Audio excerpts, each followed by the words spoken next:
ನಮಸ್ತೆ ಸ್ನೇಹಿತರೆ, ನಾನು ನಿಮ್ಮ ಪ್ರವೀಣ್. ಗುರುಭಕ್ತಿ ಯೂಟ್ಯೂಬ್ ಚಾನಲ್ಗೆ ಸ್ವಾಗತ, ಸುಸ್ವಾಗತ. ದಂಪತಿಗಳ ಮಧ್ಯೆ ಕಲಹ ಏರ್ಪಡ್ತಾ ಇದೆ ಅನ್ನೋರು ಈ ಒಂದು ಪರಿಹಾರವನ್ನು ಮಾಡಿ ನೋಡಿ. ಸರ್, ಯಾವುದೋ ಒಂದು ಹೊಸ ಮನೆಗೆ ಬಂದಿದ್ದೀವಿ, ನಮ್ಮದೇ ಆದಂಥ ಮನೆ ತೊಗೊಂಡಿದ್ದೀವಿ, ಅಥವಾ ಹೊಸ ಬಾಡಿಗೆ ಮನೆಗೆ ಬಂದಿದ್ದೀವಿ, ಜಾಗ ಚೇಂಜ್ ಮಾಡಿದ್ದೀವಿ. ಈ ಮನೆಗೆ ಬಂದ್ರ ಮೇಲೆ ಯಾಕಂತ ಗೊತ್ತಿಲ್ಲ ಸರ್, ಬರೀ ಮಿಸ್ಅಂಡರ್ಸ್ಟ್ಯಾಂಡಿಂಗ್, ಅವರೇನೋ ಮಾತಾಡ್ತಾರೆ, ನಾವೇನೋ ಮಾತಾಡ್ತೀವಿ, ಅದೇನೋ ಒಂದು ಕಡೆ ಗಲಾಟೆ ಆಗೋ ರೂಪದಲ್ಲಿ ತಿರುಗ್ತಾ ಇದೆ ಅನ್ನೋರಿಗಾಗಿ ಈ ಪರಿಹಾರವನ್ನು ನಾನು ಕೊಡ್ತಾ ಇದ್ದೀನಿ. ಸರ್, ಯಾವ ಮನೆಗೆ ಹೋದ್ರೂ ಜಗಳ ಆಗ್ತಾ ಇದೆ ಅಂದರೆ ಅವರಿಗಾಗಿ ಅಲ್ಲ. ಸೊ ಇವಾಗ ಸದ್ಯಕ್ಕೆ ಬಂದ್ಬಿಟ್ಟು ಏನಂತ ಗೊತ್ತಿಲ್ಲ, ಇವಾಗ ಈ ಮನೆಯಲ್ಲಿ ಚೆನ್ನಾಗೇ ಇದ್ವಿ, ಸಡನ್ನಾಗಿ ಬಂದ್ಬಿಟ್ಟು ಏನೋ ಇವಾಗ ಮಾತೆತ್ತರೆ ನಮ್ಮಿಬ್ಬರ ಮಧ್ಯದಲ್ಲಿ ಮಿಸ್ಅಂಡರ್ಸ್ಟ್ಯಾಂಡಿಂಗ್ ಬರ್ತಾ ಇದೆ, ಜಗಳ ಆಗ್ತಾ ಇದೆ, ಅವರಿಗಾಗಿ ಮಾಡ್ಬೋದು. ಒಂದು ಹಳದಿ ಬಟ್ಟೆನ ತಗೊಳ್ಳಿ, ಅದರಲ್ಲಿ ಬಿಳಿ ಸಾಸಿವೆಯನ್ನು ಹಾಕಿ.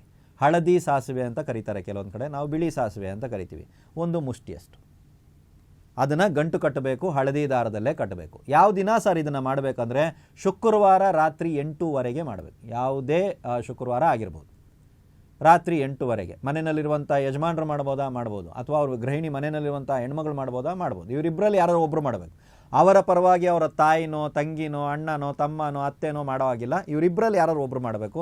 ಮಾಡಿ ಆದಮೇಲೆ ಈ ಗಂಟನ್ನು ಚಿಕ್ಕದಾಗಿರುವಂಥ ಗಂಟು ಮಾಡಿ, ತುಂಬ ದೊಡ್ಡದಾಗಿರೋದೆಲ್ಲ ಬೇಡ, ಚಿಕ್ಕದಾಗಿರುವಂಥ ಒಂದು ಗಂಟು ಮಾಡಿ, ಅದಾದ್ರ ಮೇಲೆ ಇದನ್ನು ತಗೊಂಡೋಗಿ ನಿಮ್ಮ ಮನೆಯ ಮುಖ್ಯ ದ್ವಾರ ಇದೆಯಲ್ಲ, ಮೇನ್ ಡೋರ್, ಇವಾಗ ನನ್ನನ್ನೇ ತಗೊಳ್ಳಿ, ಇದು ಮೇನ್ ಡೋರ್ ಒಳಭಾಗದಲ್ಲಿ ನಾನು ನಿಂತಿದ್ದೀನಿ. ಒಳಭಾಗದಲ್ಲಿ ಬಲಗಡೆ ಎಲ್ಲಿಯಾದರೂ ಒಂದು ಕಡೆ ನೀವು ಇದನ್ನು ತೂಗು ಹಾಕಬೇಕು.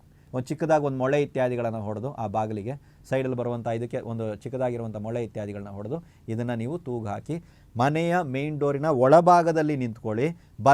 ಬಲಗೈ ಕಡೆಗೆ ಇದನ್ನು ಒಂದನ್ನು ತೂಗು ಹಾಕಿ ನೋಡಿ. ನಿಮ್ಮ ಜೀವನದಲ್ಲಿ ಆ ಒಂದು ಪರಿಪೂರ್ಣತೆ ಬರೋದಕ್ಕೆ ಪ್ರಾರಂಭ ಆಗುತ್ತೆ. ಜಗಳ ಇತ್ಯಾದಿಗಳು ಆಗೋದೇ ಇಲ್ವಾ ಸರ್ ಅಂದರೆ ಆಗಬಹುದು.